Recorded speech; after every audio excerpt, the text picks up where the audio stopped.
The mirror is cracked. Not shattered, just a single line running diagonal through the reflection, cutting his face in half. Left side, right side. Two different men staring back. The fluorescent light above buzzes, flickers, dies for 3 seconds, comes back. In that darkness, Mike Tyson sees something worse than his own face. He sees nothing, just black, just void. When the light returns, he's still standing there, hands gripping the edge of the steel sink, knuckles white, breathing shallow. It's 11:47 p.m., March 24th, 1995, Indiana Youth Center, Cell Block D. In 13 hours, he walks out of here, free man, former heavyweight champion of the world. 3 years erased, or maybe not erased, maybe carved into him like initials in concrete, maybe permanent. He's been staring at this mirror for 23 minutes. Hasn't moved, just looking. The man in the reflection is bigger than the man who walked into this place. Shoulders thicker, neck like a tree trunk, arms that look like they were built to break things.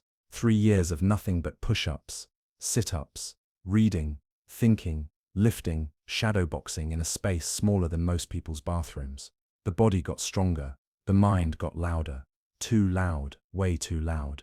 The problem isn't what he sees in the mirror, the problem is what he doesn't see. That young man who walked into prison, the one who lost everything, the one who was 25 years old and already had the world, then lost it all in one night. One accusation, one verdict. That man is gone, vanished, died somewhere between year 1 and year 2, buried in a place Mike can't find anymore. The man in the mirror is someone else, harder, colder, eyes that don't blink as much, jaw permanently clenched, even when he's trying to relax, even when he's alone, even now, standing in front of this cracked mirror at midnight, his jaw is tight, teeth grinding, a habit he picked up in here, grinding his teeth while he sleeps, waking up with headaches that feel like someone drove a nail through his skull. The body adapted, the mind adapted, but adapted into what? That's the question he can't answer. That's why he's been standing here for 23 minutes, staring, searching, trying to find something familiar, something that reminds him of who he used to be. There's a voice in his head. Always a voice. Cus D'Amato's voice.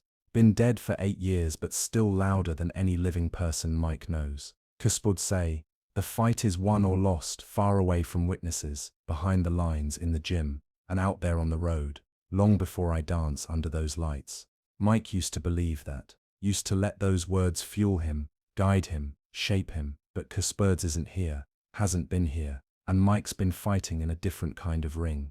No ropes, no referee, no rounds, just time, just days, bleeding into nights, bleeding into months, bleeding into years, and the opponent isn't another man. The opponent is himself, the version of himself that the world wants him to be, the monster, the rapist, the fallen champion, the cautionary tale. That's who they see when they look at him. That's who the mirror should show, but it doesn't. The mirror shows something worse.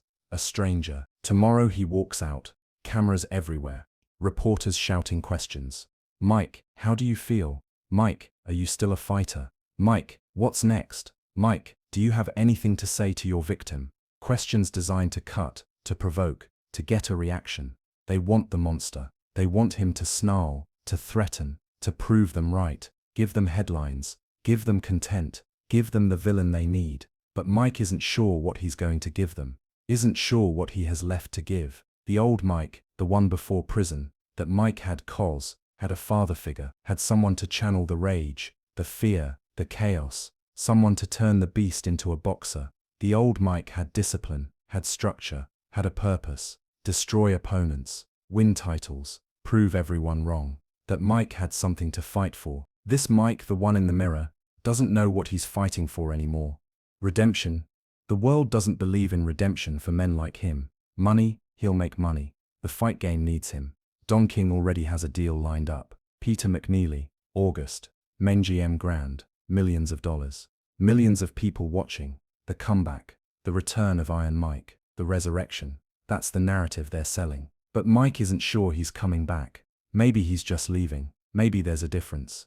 The Mike who enters the ring in August won't be the Mike who left the ring in 1990. That Mike was undefeated, undisputed, untouchable. This Mike has been touched, broken, rebuilt into something unrecognizable. He turns away from the mirror, walks 3 steps to his bunk, sits down. The mattress is thin, barely thicker than cardboard. Springs dig into his back when he lies down, but he doesn't lie down, just sits, elbows on knees, hands clasped, head down, breathing. The cell smells like industrial cleaner and sweat and something metallic he can't identify. Been smelling it for 3 years. Will probably smell it for the rest of his life. Memory has a way of attaching to scent. This place, this smell, it's part of him now. Embedded. The walls are beige, concrete painted over 1,000 times. Names carved into the paint by previous inmates. Initials, dates, threats, praise. Mike never carved his name. Felt pointless.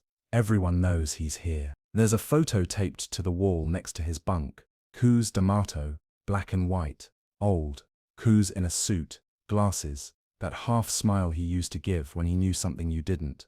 Mike stares at it. What would you say right now? Mike whispers. What would you tell me? Cus would probably say something about fear. Always talking about fear. The hero and the coward both feel the same thing, but the hero uses his fear, projects it onto his opponent, while the coward runs. It's the same thing, fear, but it's what you do with it that matters. Mike used to project his fear onto opponents, used to walk to the ring and let them see death in his eyes, let them feel the weight of what was about to happen, let them break before the first punch. Psychological warfare. Cus taught him that. Boxing is 50% physical, 50% mental. If you can break a man's mind, his body follows.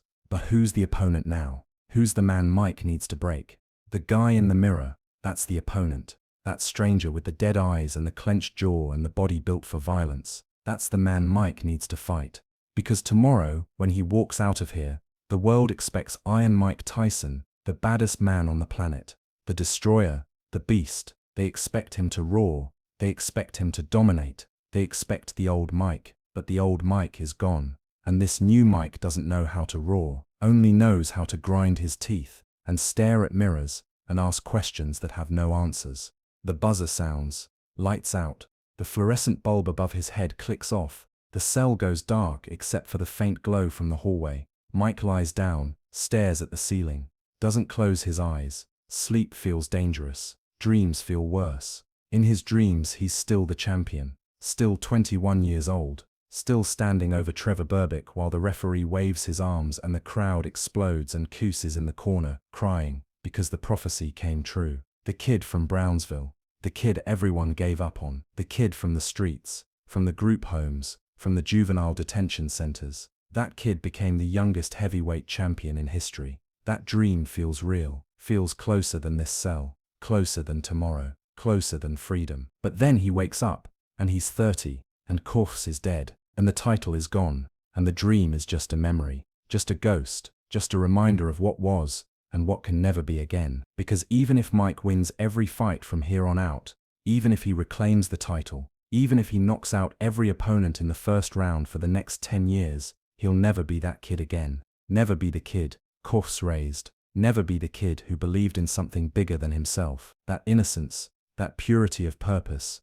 it died somewhere along the way. Maybe it died when Cus died. Maybe it died when the money came. Maybe it died when the fame got too big, and the ego got too loud, and the people around him started whispering poison instead of wisdom. Or maybe it died 3 years ago when the judge read the verdict, and Mike's knees buckled and the world decided who he was. Morning comes. 6 a.m. The buzzer sounds. Mike is already awake, already dressed. Black sweatpants, white t-shirt, the same clothes he wore yesterday, the same clothes he wore out of here. No designer suits, no jewelry, no statement, just a man in plain clothes walking out of a cage. The guard unlocks the cell, looks at Mike, doesn't say anything, doesn't need to. Mike walks out, down the corridor, through the doors, each one unlocking, opening, closing behind him. The sound of metal on metal, the sound of freedom, or maybe just the sound of one cage opening into a bigger cage. Because the world outside has its own bars, its own walls, its own ways of keeping men like Mike locked up. The press is waiting. Of course they are.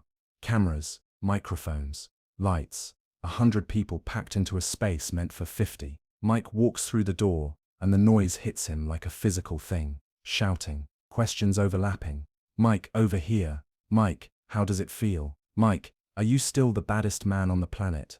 That question, that stupid, reductive, meaningless question. Mike stops, looks at the reporter who asked it. Young guy, mid-20s, probably never been hit in his life. Mike could cross the distance between them in 2 seconds, could grab him by the throat, could show him exactly how bad Mike Tyson is, could prove it, could make him understand that asking a man fresh out of prison if he's still a monster is not a question, it's a provocation. But Mike doesn't move, just stares. The reporter's smile fades, the crowd goes quiet. For 5 seconds nobody says anything. Mike lets the silence sit, lets them feel it. Then he walks past, doesn't answer, doesn't need to. The car is waiting. Black SUV, tinted windows. Mike gets in, door closes. Silence, real silence. Not the silence of a cell, the silence of control. He's in control now, of where he goes, who he sees, what he says. For the first time in 3 years, Mike Tyson is in control of his own life, and it terrifies him, because control means responsibility, means choices, means consequences. In prison there are no choices. You wake up when they tell you, eat what they give you, move when they allow it, sleep when the lights go out. It's simple, it's clear, there's a structure, but out here in the world, there are infinite choices, infinite ways to fail, infinite ways to prove everyone right. That's the real fight. Not Peter McNeely, not any opponent in any ring. The real fight is proving that the man who walked out of prison is different from the man who walked in. The real fight is becoming someone worth believing in. Training camp starts in 2 weeks. Las Vegas. Johnny Tocco's gym, the same gym where Mike trained before prison. Same heavy bags, same speed bags, same ring, same everything. Except Mike. Mike is different. The body is stronger, but the mind is fractured. The discipline is there, but the purpose is missing. He goes through the motions, hits the bags, works the mitts, spars, but something is off. The trainers see it. Don King sees it. Everyone sees it. Mike is there, but he's not there. Going through the routines, Cus taught him 20 years ago, but without the fire, without the belief. He's a machine executing programs, not a fighter preparing for war. One night, 3 weeks before the McNeely fight, Mike is alone in the gym. 11 p.m. Everyone gone. Just him and the heavy bag. He starts hitting it. Slow at first. Jab, jab, cross, huck, basic combinations. Cus's voice in his head. Rhythm, speed, power. In that order, Mike increases the pace. Faster, harder. The bag swings. Chains rattle. Leather smacks. Mike's breathing gets heavier. Sweat drips. He's not thinking anymore. Just hitting. Left hook to the body. Right uppercut. Left hook to the head. Combinations flowing. Muscle memory taking over. This is what he knows. This is what he's always known. Violence. Controlled violence. Beautiful violence. The kind that makes people gasp. The kind that ends fights. The kind that made him champion. He hits the bag so hard it flies off the chain. Crashes to the ground. Mike stands there, chest heaving, hands throbbing, knuckles bleeding. He didn't wrap his hands, didn't put on gloves. Just bare fists against leather. Stupid, dangerous. The kind of thing that could ruin the fight, could break his hands, could end his comeback before it starts. But Mike doesn't care. He needed to feel something. Needed to know if the fire was still there. Needed to know if the man in the mirror could still hurt people. And now he knows. The fire is there, but it's different. Not the controlled burn Cus taught him. Not the disciplined destruction of a trained fighter. This is something wilder, angrier, more dangerous. This is the fire of a man with nothing left to lose. And that's the scariest kind. August 19th, 1995. MGM Grand Garden Arena, Las Vegas, Nevada. 16,000 people packed into the building. Millions more watching on pay-per-view. The undercard fights are over. The ring is empty. The lights dim. The crowd roars. This is it. The return. The comeback. The resurrection of Iron Mike Tyson. In the locker room, Mike sits on a bench. Hands wrapped. Gloves on. Wearing black trunks. Black shoes. No socks. The way Cus taught him. The way he always fought. His team surrounds him. Trainers, managers, promoters. Everyone talking, giving advice, offering encouragement. Mike doesn't hear any of it. He's somewhere else. Somewhere inside his own head, staring at the floor, breathing. Preparing. There's no music. Mike never walks out to music. Silence is louder. Silence is more terrifying. When they call his name, when the crowd explodes, when the anticipation reaches its peak, Mike stands up, walks to the door, steps into the corridor, and starts walking. No entrance music, no pyrotechnics, no theatrics, just footsteps, just breathing, just Mike Tyson, walking toward a boxing ring for the first time in 4 years. The crowd sees him. The roar is deafening, but Mike doesn't acknowledge it, doesn't raise his hands, doesn't showboat, just walks, climbs the steps, ducks through the ropes, stands in his corner, stares across the ring at Peter McNeely. McNeely is 36 mon, confident, young, hungry. He's been talking for weeks, saying he's going to shock the world, saying Tyson is old news, saying prison made Mike soft. He believes it. You can see it in his face. He thinks he has a chance. Mike sees it, sees the delusion, sees the hope, sees the mistake. The referee calls them to the center, goes over the rules. Mike doesn't listen, just stares at McNeely, dead eyes, no expression. McNeely tries to stare back, tries to match the intensity, can't. Looks away, looks at the referee. That's when Mike knows it's over, knows McNeely is already beaten. The fight hasn't started, but it's already finished. Mental warfare, the way Cus taught him, break them before you hit them. The bell rings. McNeely rushes forward. No strategy, no patience, just aggression, trying to prove he's not afraid, trying to land first, trying to make a statement. Mike slips the punch, steps inside, left hook to the body.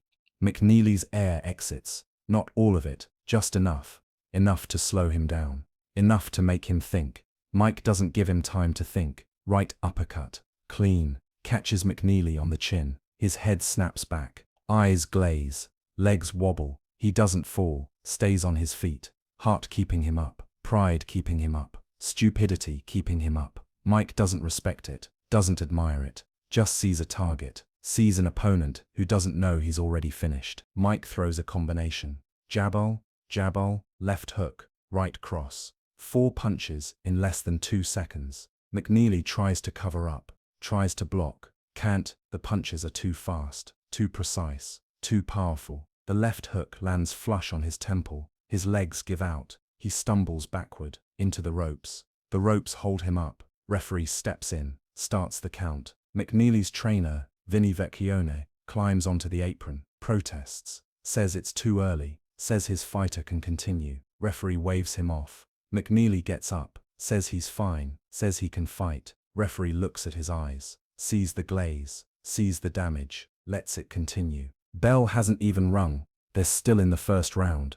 89 seconds have passed. Mike walks forward, no hesitation, no mercy. McNeely tries to fight back, throws a wild right hand. Mike ducks under it, left hook to the ribs, right uppercut, left hook to the jaw. McNeely drops, face first, doesn't try to get up, doesn't move, just lies there. The referee doesn't count, just waves his arms. Fight over, knockout.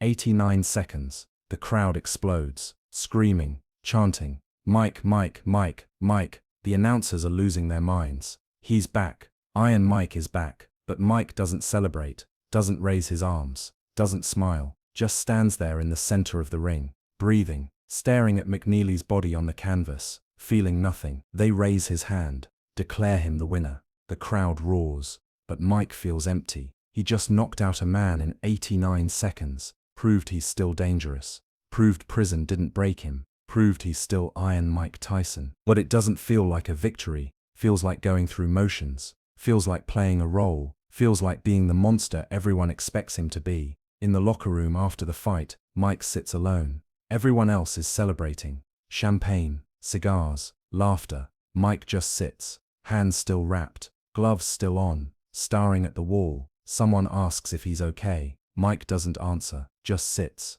He thinks about the mirror in his cell, the cracked reflection, the stranger staring back. That stranger is still there, still inside him. Prison didn't create that stranger. Prison just revealed him. The man Mike has always been afraid of becoming. The man without cause, without discipline, without purpose.